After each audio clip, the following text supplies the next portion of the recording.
ரொம்ப சந்தோஷம். வணக்கம் வணக்கம். வணக்கம். நான் ஹூஸ்டன்ல இருந்து பேசுறேன். நீங்க மீனாட்சி டெம்பிளுக்கு வந்து பட்டிமன்றத்துல ஆமாங்க. ஹியூஸ்டன் நான் கார்த்திகா அவங்க ஃபேமிலிக்கெல்லாம் வருவேன். அப்புறம் நெறைய பேர் இன்னும் அங்க இருக்கவங்க கோவிந்த் அவரு இவரு எல்லாரும் ஆமா. நெறைய நல்ல பழக்கமானவங்க நான் நெறைய அந்த பேர் இருக்காங்க. டிபேட்க்கு வந்திருந்தேன். உங்க பக்கத்துல வந்தேன். அது ரொம்ப கூட்டமா இருந்துச்சு. அதனால உங்ககிட்ட பேச ராகினி டாக்டர் கூட அங்க இருக்கிறாங்க. இங்க வந்து நாங்க நல்லா பழகிட்டு இருப்போம். அவங்க வீட்டுக்கு கூட நான் வந்திருக்கிறேன். அவங்க டாக்டர் கூட அங்க இருக்காங்க. சின்ன டாக்டர். அவங்க ஹஸ்பண்ட் கூட ஐ டாக்டர். ஆமா. நீங்க நெக்ஸ்ட் டைம் நம்ம வீட்டுக்கு தான் வரணும். நெக்ஸ்ட் வீக் வந்தவங்கன்னா நம்ம வீட்ல வந்து ஸ்டே பண்ணலாம். சரி. அதாவது எனக்கு வந்து நான் பெரிய ஃபேன். உங்களுடைய எல்லா மூவிஸையும் நான் பார்த்திருக்கிறேன். சரி. ரொம்ப யதார்த்தமா அதே சமயம் ஒரு கருத்தை சொல்லிட்டு தான் நீங்க ஒரு ஒரு படத்துலயும் நீங்க ஒரு கருத்தை சொல்லியிருக்கிறீங்க. சோ அந்த வழியில வந்து நீங்க அடுத்த நெக்ஸ்ட் ஜெனரேஷனுக்கு நீங்க வந்து மூவிங்கிறது வந்து ஒரு பெரிய ஒரு ஃபைட் எல்லாம் வேண்டாம், சாதாரணமா கொண்டு போனாலே அது வந்து அந்த மூவி வந்து ரொம்ப இன்ஃப்ளூயன்ஷியலா இருக்கும் அப்படிங்கறத நீங்க காட்டியிருக்கிறீங்க. நான் வந்து நீங்க நிறைய அமெரிக்காவுக்கு டிராவல் பண்ணியிருக்கிறீங்க. அமெரிக்காவை பேஸ் பண்ணி ஒரு திரைப்படம் நீங்க எடுப்பீங்களா? அமெரிக்கால வாழ்ற தமிழர் அவங்கள பேஸ் பண்ணி நிறைய பேர் இங்க இருக்கிறதுனால அது கொஞ்சம் இன்னும் கொஞ்சம் இங்கேயும் அங்கேயும் கனெக்ட் பண்றாப்புல ஏதாவது ஒரு கதை எடுத்து நீங்க பண்ணீங்கன்னா ரொம்ப நல்லா இருக்கும் அப்படின்ற ஒரு நினைப்பேன் நான் அடிக்கடி. சோ அது பண்ணுவீங்க. அமெரிக்காவெல்லாம் வந்து ஒரு ட்ரிப் வந்தப்ப எல்லா ஊரும் ஃபாரின் எல்லாம் சுத்திட்டு வரும்போது அங்க வந்து எனக்கு ஒரு நல்ல ஸ்டோரி கிடைச்சதுங்க. நம்ம கல்ச்சர் சம்பந்தப்பட்ட ஒரு ஸ்டோரி. அது அவங்கள பார்த்து அங்க இருக்கவங்கள பார்க்கும்போது தான் நமக்கு அந்த கதையெல்லாம் ஃபார்ம் ஆச்சு. அது நான் பல தடவை மீட்டிங்ல எல்லாம் சொல்லியிருப்பேன். என்னுடைய மாஸ்டர் சண்முகமணிங்கிறவர் வந்து எனக்கு ஒரிஜினலா எனக்கு ஸ்கூல் மாஸ்டர் அவரு. அவரு அங்கதான் வந்து ப்ரொஃபஸரா வந்து இருந்துட்டு இருக்காரு. அவங்க வீட்ல போய் நான் ஸ்டே பண்ணியிருக்கும்போது அவரு கேட்டாரு. ஏன்னா அவங்க பையன் வந்து ஒரு டவுட் கேட்டுக்கிட்டு இருக்கான். பாக்யராஜ் நீ பதில் சொல்லு அப்படின்னு சொல்லி கேட்டாரு. என்னங்க அப்படின்னு சொல்லி கேட்கும்போது, உங்களுக்கு தெரியாதா சார் நான் சொல்லிட போறேன்னு. இல்லப்பா அவன் கேட்கறான். ஒரே ஒரு தடவை ஒரு ஸ்வீட் காரம் காஃபி வந்து சாப்பிட்டு பொண்ணை பார்த்துட்டு போறாங்க. பேசுறது கூட இல்ல. ஆனா கல்யாணம் பண்ணிக்கிறாங்க. ஆனா இங்க வந்து லிவிங் டுகெதர் இருக்கு, லவ்விங் இருக்குது, டேட்டிங் இருக்குது. இதெல்லாம் முடிஞ்சுதான் கல்யாணம்னு பண்றோம். ஆனா பர்சன்டேஜ் வந்து உங்க ஊர்ல வந்து ஒரு 20% 25% தான் டைவர்ஸ். இங்க 75% டைவர்ஸ் இருக்குது. இது என்ன காரணம்னு அவன் கேட்கறான். அவன் இந்த கல்ச்சர்ல வளர்ந்ததுனால எனக்கு வந்து எப்படி பதில் சொல்றதுன்னு தெரியல பாக்யராஜ் அப்படின்னாரு. அப்புறம் நான் ரொம்ப யோசிச்சு அப்புறம் காலையில நான் ஒரு பதில் சொன்னேன் அந்த பையனை கூப்பிட்டு. எப்பா மேட்ச்ங்கிறது உனக்கு வந்து லைவா பாக்குறது பிடிக்குமா? ஆக்ஷன் ரீப்ளே பிடிக்குமா? அப்படின்னு கேட்டேன். அவன் வந்து ஏங்க ஆக்ஷன் ரீப்ளேன்னா தெரிஞ்சுட்டு பாக்குறோம்ல அதுல என்ன இன்ட்ரெஸ்ட் இருக்கு? லைவா பார்த்தா தான் இன்ட்ரெஸ்ட் இருக்கு அப்படின்னு. அப்ப நான் சொன்னேன். எங்க கல்ச்சர் அப்படிங்கிறது இந்தியன் கல்ச்சர் அப்படிங்கிறது வந்து லைவ். நீங்க வந்து இருக்கிறது வந்து ஆக்ஷன் ரீப்ளே. சோ டேட்டிங்கும் முடிஞ்சது, லவ்விங்கும் முடிஞ்சது, லிவிங் டுகெதரும் முடிஞ்சுனா அப்புறம் என்னையா இருக்கு சுவாரஸ்யம் லைஃப்ல? அப்புறம் கல்யாணம் முடிச்சதுக்கு அப்புறம். அதனால தான் சீக்கிரமா போர் அடிச்சிருது. எங்களுக்கு எதுவுமே இல்லாமல் அதுக்கப்புறம் ஒவ்வொன்னா நாங்க என்ஜாய் பண்ணும்போது தான் எங்க லைஃப்ல வந்து அந்த பிணைப்பு, அந்த அட்ஜஸ்ட்மென்ட் அதெல்லாம் இருக்குது. அப்படின்னு சொல்லி சொன்னேன். அத வந்து அந்த ஊர்ல வந்து அந்த கேள்வி கேட்டதுனால நான் அத திங்க் பண்ணி பார்த்தப்ப எனக்கு இந்த தாட் வந்தது. அது வந்து நெறைய மீட்டிங்ல எல்லாம் சொல்லிக்கிறேன். வாத்தியாரும் ரொம்ப அப்ரிஷியேட் பண்ணாரு. ஏன்னா நம்ம கல்ச்சர்ங்கிறது அந்த அளவுக்கு ஒரு பண்பாடுள்ள ஒரு கல்ச்சர். நாங்களும் நிறைய நம்ம கல்ச்சரை கொண்டு வரதான் பாக்குறோம், நிறைய ட்ரை பண்றோம். பட் ஆனா எந்த இடத்துலயாவது நாங்க விட்டு கொடுக்க வேண்டிய ஒரு சந்தர்ப்பம் எல்லாம் வருது. இதை நீங்க அது காரணம் என்னன்னாங்க சுற்றுப்புற சூழ்நிலைகள் தான் மனிதனை வந்து அதிகமா டாமினேட் பண்ணும். நம்ம குழந்தைய வந்து அந்த சுற்றுப்புற சூழல்ல மத்தவங்க எல்லாம் அப்படி இருக்கும்போது நம்ம மட்டும் ஒரு ரெஸ்ட்ரிக்ஷன் பண்ணா அந்த குழந்தைய திருப்பி கேள்வி கேட்டா பதில் சொல்லணும். ஏன் வை எல்லாரும் இப்படி இருக்காங்கல்ல, ஏன் எங்களை மட்டும் இப்படி பண்றீங்க? ஏன் எங்களை மட்டும் நீ ரெஸ்ட்ரிக்ஷன் பண்ற? அப்படின்னு இல்லப்பா நம்ம culture what is our culture? இவங்க எல்லாம் மனுஷன் இல்லையா? அப்ப இவங்களுக்கு எல்லாம் கல்ச்சரே இல்லாதவங்களா இவங்க? அப்படின்னு எல்லாம் கொஸ்டின் பண்ணா நம்ம என்ன பதில் சொல்ல முடியும்?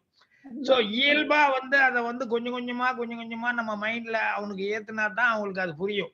இல்லன்னா அந்த கல்ச்சருக்கு தகுந்த மாதிரி தான் அவன் ரியாக்ட் பண்ண பார்ப்பான். அத அவங்க சாதாரணமா தான் அவங்க எடுத்துக்குவாங்க.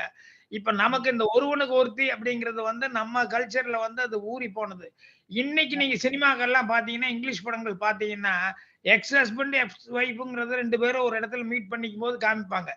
அப்புறம் படம் முடியும்போது பார்த்தீங்கன்னா, அவங்களுக்குள்ளேயே ஒரு அண்டர்ஸ்டாண்டிங் வந்து மறுபடியும் 2 பேரும் ஒண்ணு சேர்ந்துட்டாங்க அப்படின்ட்டு நெறைய இங்கிலீஷ் படங்கள்ல கதைகள் பார்த்தீங்கன்னா இப்படி. அப்ப என்னன்னா, நம்ம கல்ச்சர் அவனுக்கு புடிச்சிருந்து அத லைக் பண்றாங்க. சோ சைனா, ஜப்பான் இந்த இடங்கள்ல எல்லாம் அது இருந்தா கூட, அமெரிக்கா மாரி இடங்கள்ல, லண்டன் மாரி இடங்கள்ல கொஞ்சம் அட்வான்ஸ் அப்படி இருந்தா கூட, இப்ப அவங்களே சினிமாக்கள் மூலமா என்ன சொல்ல விரும்புறாங்கன்னா, ஒருவனுக்கு ஒருத்தி அப்படின்னு அண்டர்ஸ்டாண்டிங், அட்ஜஸ்ட்மென்ட்ல பண்றதுதான் லைஃப் அப்படின்னு சொல்லுவாங்க. இப்ப நடுவுல கூட ஒரு ப்ராவர்ப் படிச்சு எனக்கு ரொம்ப புடிச்சிருந்தது. என்னன்னா, ஒரு குதிரையில 2 பேர் பயணம் பண்ண வேண்டியதுன்னு வைங்க. ஒரு ஆள் தான் முன்னால உட்காரணும், ஒரு ஆள் பின்னால தான் உட்காரணும். அதனால ஒரு ஹஸ்பண்ட் ஒய்ஃப்ன்னா அவங்க முன்னாலயா, நம்ம பின்னாலயா அப்படிங்கிறது டிசைட் பண்ணிட்டோம்னு வைங்க, பிரச்சனையே இருக்காது. இல்ல நான் தான் முன்னால, நான் தான் முன்னாலன்றா அது பிரச்சனையா தான் இருந்துட்டு இருக்கும். அதனால இந்த அனுசரிச்சு போற வாழ்க்கை அப்படிங்கிறது இருக்கு பாருங்க. அது ரொம்ப இம்பார்ட்டன்டான ஒரு சமாச்சாரம். நம்ம கல்ச்சர் அது வந்து சின்ன வயசுல இருந்தே சொன்னோம்னா தான் அவங்களுக்கு கொஞ்சம் கொஞ்சமா மைண்ட்ல ஏறும். இப்ப அவங்களும் அத ஃபாலோ பண்ணிட்டு வந்துட்டு இருக்காங்க அந்த கல்ச்சர் இதெல்லாம். இப்ப நிறைய கலப்பு திருமணம் நடக்குதுங்க. அமெரிக்கன்ஸும் இந்தியன்ஸ்குள்ளயும் கலப்பு திருமணம் நடக்குது. ஆனா இந்த ஒரு ஒற்றுமைய நாங்க பார்க்க ஆரம்பிச்சிருக்கோம். நீங்க அது மாரி ஒரு மூவி பண்ணீங்கன்னா நல்லா இருக்கும். நெறைய மிக்க இருக்குங்க. பூர்ணிமா அவங்க ஃபேமிலில கூட இப்ப அவங்க இவரு வந்துட்டு போனாரு. அவங்க ரிலேஷன் வந்துட்டு போனாரு எனக்கு. அவரு கூட வந்து அங்க அமெரிக்கன் யுஎஸ் ஒரு லேடி தான் கல்யாணம் பண்ணிக்காங்க. அவங்க குழந்தைங்க, அவங்க இவங்கலாம் வந்து அந்த விஜய்ன்னு ஒருத்தர் வந்துட்டு போனாரு அவரு. அவங்க எல்லாம் அவ்வளவு நல்லா இருந்துட்டு இருக்காங்க. நம்ம கல்ச்சர் அந்த பசங்க பேசுறது பாஷைகள் புரிஞ்சுக்கிறாங்களே ஒழிய, அவனால திருப்பி சரளமா பேச முடியல. அதுக்கு அங்க இருக்கிற சூழல் தான் காரணம். மத்தபடி அந்த கல்ச்சர்ங்கிறதெல்லாம் அவங்க அழகா ஃபாலோ பண்ணிட்டு தான் இருக்கிறாங்க. மிக்க நன்றிங்க. ரொம்ப ரொம்ப சந்தோஷம் உங்கள பார்த்ததுல. ரொம்ப வணக்கம் சார் எல்லாருக்கும். ரொம்ப மகிழ்ச்சி. அதாவது இது வந்து நல்லது. இங்க வந்து என்ன சொல்லுவாங்க அப்படின்னா, ஒருத்தவங்க இறந்துட்டாங்க அப்படின்னா, அவங்க இறந்ததுக்கு வந்து ரொம்ப வருத்தம் தெரிவிப்பாங்க. ஆனா செலிப்ரேட்டிங் யுவர் லைஃப் அது அது மாரி தான் ஒரு மெமரி அவரோட மெமரிய வந்து செலிப்ரேட்டிங் ஹிஸ் லைஃப் அப்படின்ட்டு ஹைலைட் பண்ணுவாங்க. அப்படிதான் வந்து இங்க அஞ்சலி செலுத்துவாங்க. அது மாரி நம்ம அவரோட லைஃப்ப வந்து செலிப்ரேட் பண்றாப்புல நம்ம எடுத்துக்கணும். அவர் மறைஞ்சது ரொம்ப வருத்தம் தான். அவங்க வீட்டுக்கும் என்னுடைய வாழ்ந்த அனுதாபங்கள். அவர் வந்து அந்த ஆஸ் அ பர்சனாலிட்டி அவர் வந்து down to earth. Down to எர்த்ன்னு சொல்றது வந்து நம்ம கூட நம்ம நிலைக்கு வந்து அவரால் பேச முடியும். அந்த ஹைட்ல இருந்துக்கிட்டு நம்ம லெவலுக்கு வந்து பேச முடியும். டவுன் டு எர்த் அவர் ஒன்று. இன்னொன்று அன்அஸ்யூமிங். நான் வந்து எங்கேயோ இருக்கிறேன். அதே ரெண்டும் சேர்ந்து தான் போகும். நான் என்ன மாதிரி ஒருத்தன் கிடையாது. அந்த இதெல்லாம் ஈகோ அதெல்லாம் இல்லை. நம்மளோட இதில் மீட்டிங்கில் வந்து ரொம்பவே அழகாக பேசினாங்க. ரொம்ப மாடஸ்ட். இது எல்லாமே ஒரு நல்ல குவாலிட்டி ஒரு மனுஷங்களுக்கு. இந்த குவாலிட்டி நம்ம பார்க்கும்போது நம்மளும் அப்படி இருக்கணும். நம்ம வந்து தலைக்கு மேலே நமக்கு நினச்சக்கூடாது அப்படிங்கிற ஒரு அந்த பர்சனாலிட்டியை நம்ம அதை காப்பி பண்ண போகிறோம் அப்படின்னா நம்மளும் அப்படி இருக்கணும். அதுதான் செலிப்ரேட்டிங் தேர் லைஃப். ஓகே. அதுக்கப்புறம் வந்து பட்டிமன்றம் அவர் இங்கே அமெரிக்காவுக்கு 2-3 தடவை வந்திருக்கிறாரு. நான் 2 தடவை அவரை பார்த்துருக்கேன் கோவிலில்.